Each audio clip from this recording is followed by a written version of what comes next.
బలం బలవతాం చాహం కామరాగ వివర్జితం ధర్మా విరుద్ధో భూతేషు కామోస్మి భరతర్షభ.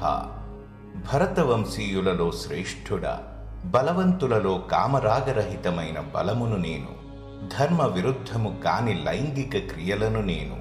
మోహము అనేది మనం పొందలేని వస్తువులపై ఉన్న కోరిక.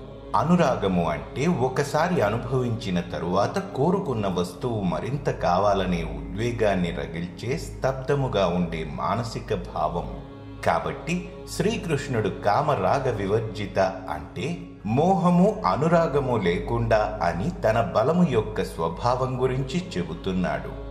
మనుష్యులకు వారి వారి క్రమం తప్పకుండా విరామం లేకుండా తమ ధర్మాలను ఆచరించడానికి కావలసిన బలాన్ని ఇచ్చే నిర్మలమైన మహనీయమైన శక్తి స్వరూపం శ్రీకృష్ణుడే.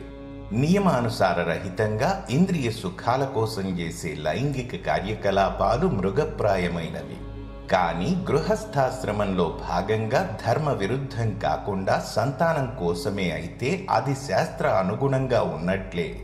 ఇటువంటి ధర్మబద్ధమైన నియంత్రణలో ఉన్న వైవాహిక సంబంధానికి లోబడి ఉన్న లైంగిక కార్యము తానే అని శ్రీకృష్ణుడు బోధిస్తున్నాడు.